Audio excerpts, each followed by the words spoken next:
Hello friends, आज हम अपना कैपिटल बजटिंग को आगे फर्दर कंटिन्यू करेंगे टेक्निक्स को। हमारे पास अभी दो टेक्निक्स रिमेनिंग है। फर्स्ट है इंटरनल रेट ऑफ रिटर्न या आईआरआर मेथड एंड सेकंड है बेटा डिस्काउंटेड पेबैक पीरियड मेथड। आज हम स्टार्ट करने लगे हैं पहले internal rate of return method से। देखो, अभी तक आपने जो भी डिस्कस किया वहां पर आपके पास कॉस्ट ऑफ कैपिटल या रिक्वायर्ड रेट ऑफ रिटर्न दिया होता था। Then in accordance with that हम नेट प्रेजेंट वैल्यू या प्रॉफिटेबिलिटी इंडेक्स कैलकुलेट करते थे। अब आपके पास रेट ऑफ रिटर्न या कॉस्ट ऑफ कैपिटल या रिक्वायर्ड रेट ऑफ रिटर्न नहीं दिया होगा। फिर आप कहेंगे सर क्या करेंगे? फिर हम इसको कैलकुलेट करेंगे।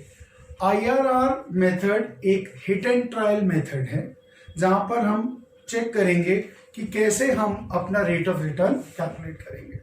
जब आप बुक्स पढ़ेंगे तो वहां लिखा होगा IRR is a method where NPV net present value of a project is 0। तो जहां पर NPV एक प्रोजेक्ट की 0 है वहां पर आपका क्या आ जाएगा? Internal rate of return. तो अब जो हम IRR शुरू करने लगे हैं, पहले एक बार आप उसके कॉन्सेप्ट को समझ लीजिए। बच्चों हम क्या करेंगे, हम इसमें हमारे पास क्वेश्चन होगा, आउटफ्लोज होंगे, इनफ्लोज होंगे। हमारे को ना याद रखना दो नेट प्रेजेंट वैल्यू चाहिए होंगे। आप कहेंगे दो क्यों चाहिए होंगे? क्योंकि बेटा हमारा ये हिट एंड ट्रायल मेथड है, तो हिट एंड ट्रायल में हमारे को दो वैल्यूज से इसको कैलकुलेट करना पड़ेगा। उसके लिए हमारे को सीरीज ऑफ स्टेप्स लगाना पड़ेगा, ठीक है। फिर फाइनली हम उसका फॉर्मूला लगाएंगे। सबसे पहला स्टेप क्या होगा, पहले एक बार स्टेप डिस्कस कर लेते हैं। सबसे पहला स्टेप होगा आपका, आप कैलकुलेट करेंगे average cash inflows. Average cash inflows कैसे कैलकुलेट करेंगे? आपको 3, 4, 5 ईयर्स के कैश इनफ्लोज दिए होंगे, उसको आप ऐड करेंगे divided by number of years. फिर उसके बाद बेटा आप कैलकुलेट करेंगे एक इमेजिनरी, एक डमी, एक फेक पे बैक पीरियड। फेक पे बैक पीरियड कैसे निकालेंगे आप? जितने भी आपके आउटफ्लोज होंगे उसको आप डिवाइड करेंगे एवरेज कैश इनफ्लोज से, ठीक है। यहां तक हो गया। पहला स्टेप हो गया एवरेज कैश इनफ्लोज। फिर आपने क्या किया? फेक पे बैक पीरियड, ठीक है। अब जब ये फेक पे बैक पीरियड आ जाएगा, कुछ वैल्यू निकल के आएगी, उसको हम क्या करेंगे? Present value annuity factor table में आइडेंटिफाई करेंगे। कितने ईयर्स में? कितने ईयर्स में? जितने ईयर का प्रोजेक्ट है। क्या आइडेंटिफाई करना है? जो फेक पे बैक पीरियड आया ना, उससे हमारे को नंबर ऑफ ईयर्स में देखना है एन्युटी टेबल में कि क्या रेट पे ये वैल्यू अप्रोक्सीमेट आती है। आइए यहां तक जो मैंने आपको बताया इस एग्जांपल से देखते हैं। कहते given below are the cash flows of a project year 0। आज हमारा 11 लाख रुपीस खर्च हो रहा है। ईयर 1 में इनफ्लोज आ रहे हैं 6 लाख, 2 में 2 लाख, 3 में 1 लाख और 4 में 5 लाख। हमें क्या निकालना है? हमें निकालना है आईआरआर। आइए बच्चों जो स्टेप बताए थे उस पे हम चलते हैं। सबसे पहला स्टेप था calculate average cash inflows. Total cash inflows divided by number of years. 6 + 2 8, 8 and 1 9, 9 and 1 5, 14। तो 14 lakh divide by number of years of the project 4, आपको वैल्यू आ गई बेटा 3,50,000। ये एक एवरेज वैल्यू आ गई। एवरेज वैल्यू आ गई तभी तो दिमाग में आया। एवरेज वैल्यू आती है तो हम क्या कहते हैं? सेम वैल्यू आती है तो हमारे दिमाग में आती है annuity, time period fix, amount same every year. फिर स्टेप 2 हमने किया कैलकुलेट फेक पे बैक पीरियड। हम एक इमेजिनरी पे बैक पीरियड निकाल रहे हैं बेटा, ये देखने के लिए कि हमारी क्या वैल्यू आती है, हम कितने साल में इस प्रोजेक्ट को रिकवर कर रहे हैं। सो कैश आउटफ्लोज ये रहा आपका 11 lakh divided by average cash inflows. So 11 lakh को आपने डिवाइड किया 3,50,000 से, आपकी वैल्यू आई 3.1428। दो स्टेप हो गए। अब तीसरा स्टेप ध्यान से देखना, ये बड़ा इंपॉर्टेंट स्टेप है। अब बेटा आप इस वैल्यू को लोकेट करेंगे, कौन सी वैल्यू को? 3.148 को कितने साल में? जितने साल का प्रोजेक्ट है। कौन से टेबल में? Present value factor annuity table में। क्या आइडेंटिफाई करना है? Rate of interest. आप पूछोगे रेट ऑफ इंटरेस्ट क्यों आइडेंटिफाई करना है? मैंने आपको स्टार्टिंग में बोला था बेटा आपको दो नेट प्रेजेंट वैल्यू चाहिए। वो दो क्यों चाहिए वो भी हम आगे देखेंगे, ठीक है। तो आपने इसको आइडेंटिफाई करना है। आइए अब मैं आपको स्क्रीन पे ये रेट आइडेंटिफाई करना सिखाता हूँ। सो फ्रेंड्स, हमारे को वैल्यू आइडेंटिफाई करनी है 3.1428। देखो ये जो एक्सट्रीम लेफ्ट पे है ये है नंबर ऑफ ईयर्स 1 2 3 4 और ये है रेट्स। और टेबल कौन सा है? देखो टेबल है प्रेजेंट वैल्यू फैक्टर एन्यूटी। ठीक है, अब 4th ईयर में चलना शुरू करते हैं और एक वैल्यू नियरेस्ट देखते हैं 3.1428 के कि कौन से रेट में जा रहा है। आइए देखें ज़रा, देखिए 10% पे इसकी वैल्यू आ रही है 3.170 और 11% पे आ रही है 3.102। हमें चाहिए 3.1428। इसका मतलब हमारा अब जो रेट आइडेंटिफाई हुआ है एज पर present value factor annuity table वो आया है 3.170। एक बार फिर देखते हैं, ये आपके 0 1 2 3 4 ये है पीरियड। हमें कितने साल का प्रोजेक्ट है? 4 साल का। तो 4 साल में हमने लोकेट करनी कौन सी वैल्यू जो हमने स्टेप 3 में निकाली थी ना, 3.1428। वो 3.1428 अगर आप देखें तो 10% पे आ रही है करीब 3.170 और 11% पे आ रही है 3.102। सो हम जो वैल्यू लेके चलेंगे दैट विल बी 10%। आइए इसको अब मैं बोर्ड पे कंटिन्यू करता हूँ। So the rate identified is 10% in present value factor annuity table. अब क्या करना है? अब हमारे को एनपीवी निकालनी है किस पे? अब हमारे को एनपीवी निकालनी है 10% एज कॉस्ट ऑफ कैपिटल लेके। आप पहले भी कर चुके हैं एनपीवी कैसे निकालते हैं ना, एक बार मैं आपको दिखा देता हूं। सो 6 lakh cash inflows, present value factor 10%। आपने इन दोनों को मल्टीप्लाई किया तो प्रेजेंट वैल्यू आ गई 545,400। फिर 2 lakh into 0.826 1,65,200, 1 lakh into 0.751 75,100 and 5 lakh into 0.683 3,41,500। So finally हमारी इनफ्लोज की कैश इनफ्लोज की प्रेजेंट वैल्यू कितनी आई? 11,27,200। राइट। अब एनपीवी कैसे निकालते हैं आपको पता है, कैश इनफ्लोज माइनस आउटफ्लोज, तो एनपीवी आ गई 27,200। अब बच्चों ध्यान से सुनना है इस पॉइंट को। अब आपने जो एनपीवी निकाली वो एनपीवी आई है आपकी पॉजिटिव। मैंने आपको स्टार्टिंग में कहा था कि आपको 2 एनपीवी चाहिए। 2 एनपीवी कौन सी चाहिए? अगर पहले स्टेप में एनपीवी पॉजिटिव आती है तो आपको नेगेटिव एनपीवी चाहिए। राइट, आई रिपीट, अगर आपने कैलकुलेट किया आपके पास एनपीवी आई पॉजिटिव तो दूसरी एनपीवी आपको चाहिए नेगेटिव।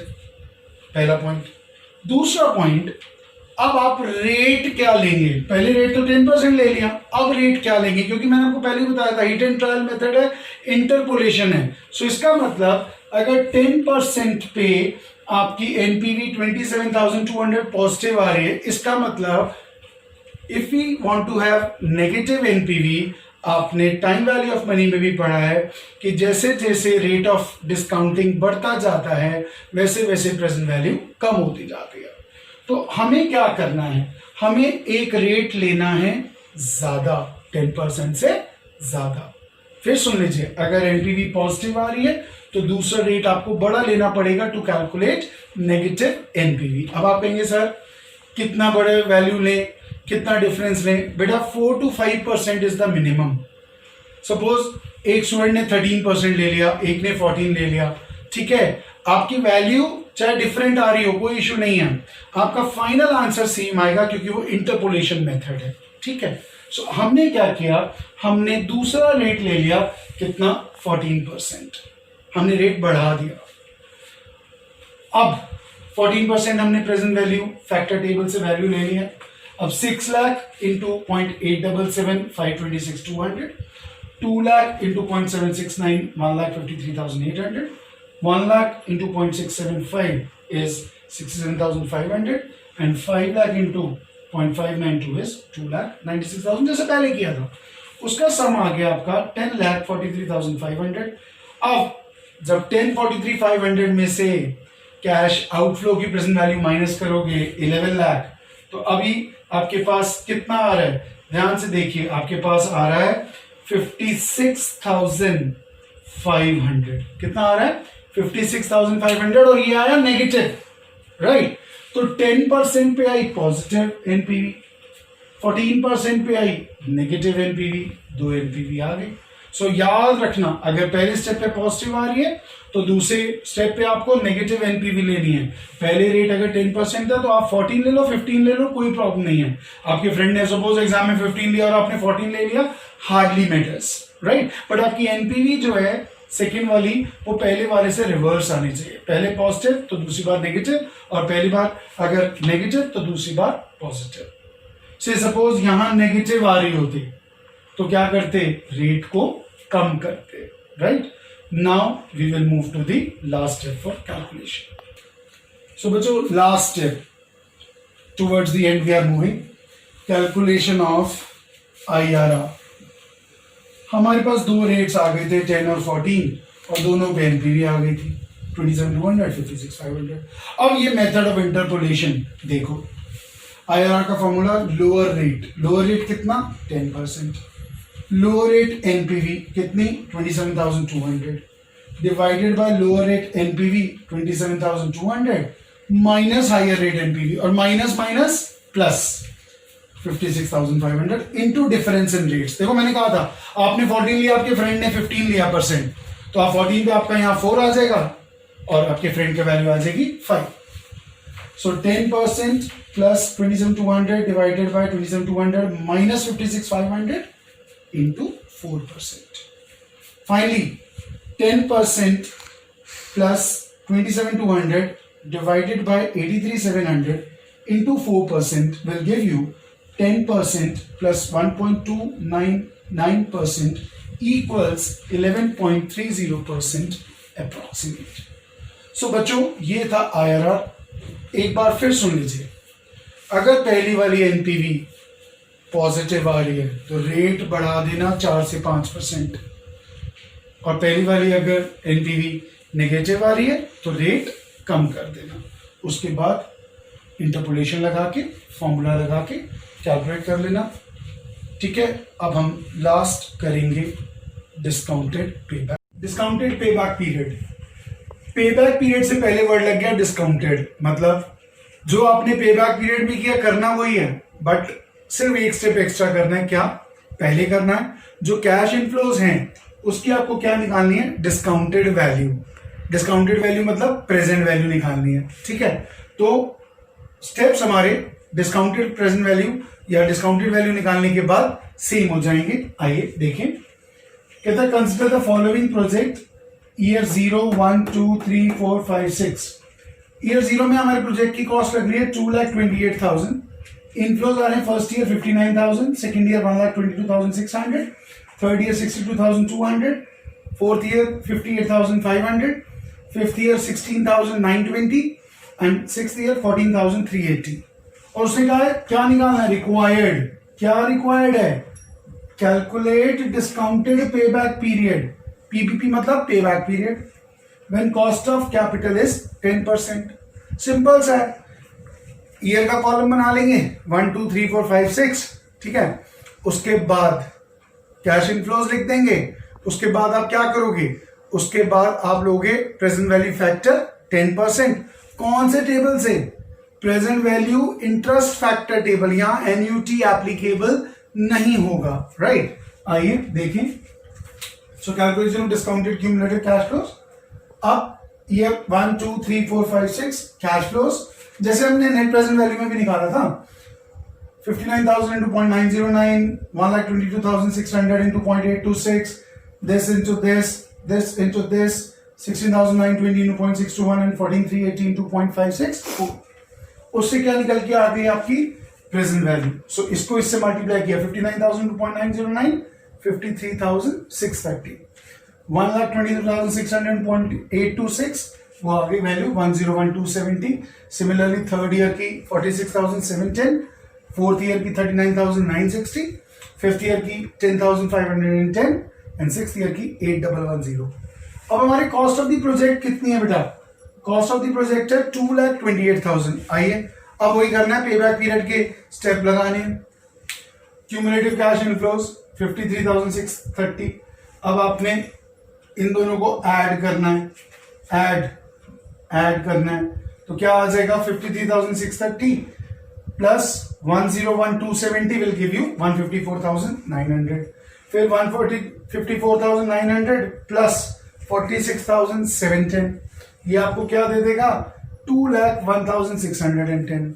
अब फोर्थ ईयर का जैसे ही आपने इनफ्लो ऐड किया प्रेजेंट वैल्यू टर्म्स में 201,670 प्लस 39,960, देखो आपका क्यूमुलेटिव एक्सीड कर गया 2,28,000 से। इसका मतलब साफ दिख रहा है हमारा पेबैक पीरियड डिस्काउंटेड वाला क्या होगा, वो होगा 3 इयर्स प्लस कुछ मंथ्स। कैसे, आइए। सो थर्ड ईयर में बच्चों हमने रिकवर कर लिया 2,01,610। अब 2,28,000 टोटल प्रोजेक्ट की कॉस्ट, थर्ड ईयर तक रिकवर कर लिया हमने 2,01,610। बाकी बैलेंस कितना है, बाकी बैलेंस है 26,390। ये कैसे आया, ये आया आपका 2,28,000 माइनस 2,01,610 डिवाइडेड बाय, जैसे पेबैक पीरियड में किया था, फोर्थ ईयर का प्रेजेंट वैल्यू वो है 39,960 प्रेजेंट वैल्यू, ठीक है, इनटू 12 मंथ्स। तो जब आप ये पूरा सॉल्व कर लेंगे आपके पास फाइनल आंसर आएगा discounted payback period as 3 years and 8 months approx. तो आपको याद आ रहा होगा ये बिल्कुल उसी तरीके से है as we did for payback period, but only difference है वहां पर हमने डिस्काउंटेड नहीं लगाया था क्योंकि वो ट्रेडिशनल में था, यहाँ ये मॉडर्न में है और मॉडर्न में हम time value of money consider करते हैं। तो ये आ गया। तो बच्चों ये हमारा कंप्लीट हुआ। अभी एक लास्ट पॉइंट ध्यान से सुनना, मुझे आपसे एक वर्किंग कैपिटल की बात करनी है, बहुत जरूरी। बच्चों वर्किंग कैपिटल क्या होती है, कैपिटल बजटिंग बड़ी इंपॉर्टेंट है, ध्यान से सुनना। वर्किंग कैपिटल हमारी डे टू डे कैपिटल होती है जो हम अपने बिजनेस में लगाते हैं, राइट। सो जैसे आपको क्वेश्चन में दिया होगा कि स्टार्टिंग ऑफ द प्रोजेक्ट पे 5 लाख रुपीस की वर्किंग कैपिटल चार्ज हुई है। नाउ बाय डिफॉल्ट क्वेश्चन नहीं बोलेगा, सपोज इसी प्रोजेक्ट में कहें कि 1 लाख रुपीस, इस एग्जांपल में गए थे 1 लाख रुपीस आपकी वर्किंग कैपिटल लगी 0 पीरियड पे। अब हमने कहा कि प्रोजेक्ट की लाइफ है 6 इयर्स। अब ध्यान से सुनो, it is an assumption, it is based on practice that at the end of the project आपकी वर्किंग कैपिटल रिलीज होती है अपने प्रोजेक्ट से, राइट, एट प्रेजेंट वैल्यू। आपने क्या करना है, आपने 1 लाख रुपया लगाया, मैंने आपको बोला आपने उसकी प्रेजेंट वैल्यू 6 ईयर की ले लेनी है। 1 लाख इंटू ये 0.564, जिससे उसकी प्रेजेंट वैल्यू आ जाएगी 56,400 और वो आपका release of working capital as a cash inflow होगा, राइट। तो working capital by default at the end of the project वापस आ जाती है।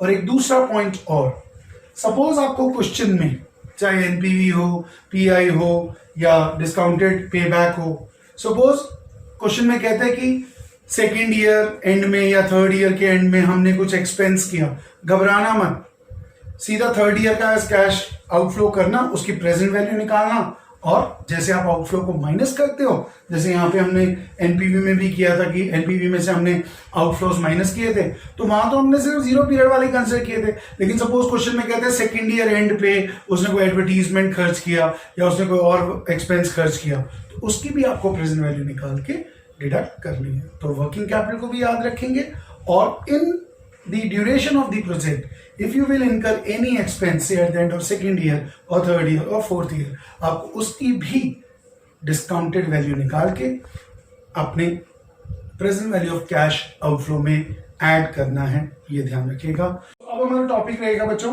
कैपिटल बजटिंग, जिसमें हम एनपीवी कैलकुलेट करेंगे और वर्किंग कैपिटल है, ठीक है।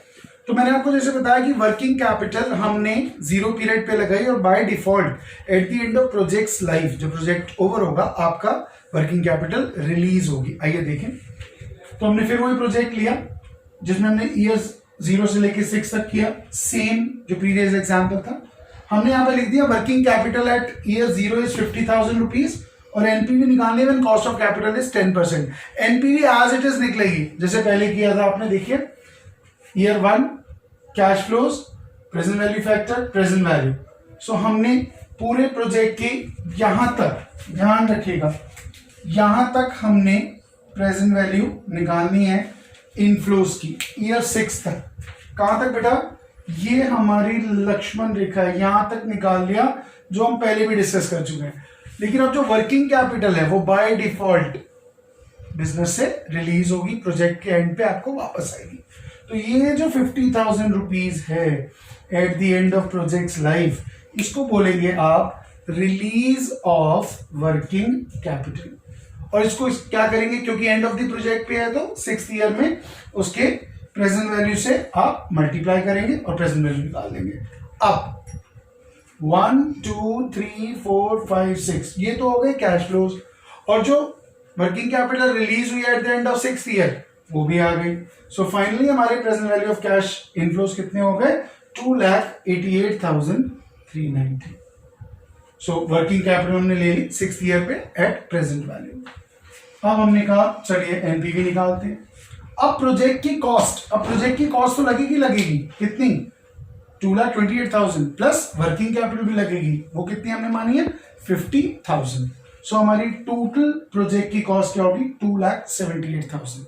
अब आपने क्या करना है, जो आपने present value of cash inflows निकाला है 2,88,390, उसमें से 2,78,000 माइनस करेंगे तो आपको मिल जाएगा एनपीवी हैज ₹10,390.